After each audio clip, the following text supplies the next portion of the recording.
the Ford government retables its budget with a warning. There are no easy solutions to two of the province's biggest challenges, inflation and healthcare.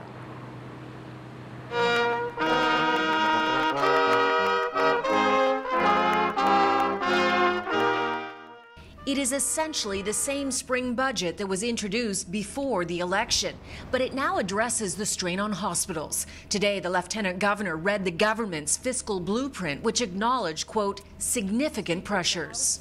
Including an exhausted workforce and increasingly stressed emergency departments. That is a different tone from just yesterday when Health Minister Sylvia Jones referred to current ER closures as ebb and flows. To suggest that it is in crisis is completely inappropriate. Hospitals have been under tremendous strain for years, well before the pandemic, but COVID has amplified the pressures. Today, there was a new message from the government as it tries to manage its messaging. More can still be done.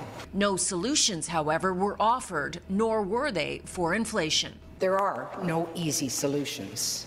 The budget also includes new money for parents, $225 million in direct payments to help their children catch up on lost learning due to COVID.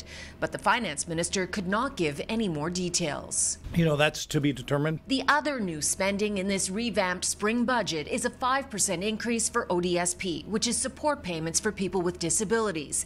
A single adult currently lives on $1,169 a month for rent, food, and all other expenses.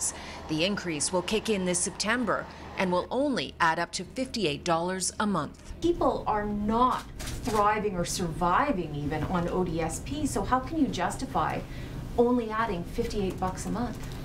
Well, listen, I understand that the environment is difficult and challenging, and that's why we made a commitment to increase it by 5%. Doug Ford knows putting ODSP up by 5% is not going to cut it. $60 a month is not going to cut it.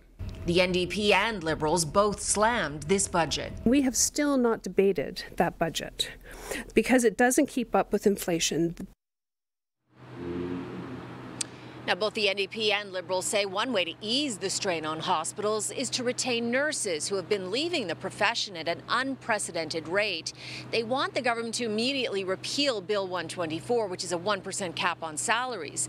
The government has refused to do so throughout the entire pandemic, with the Premier recently saying new contracts are about to be negotiated soon.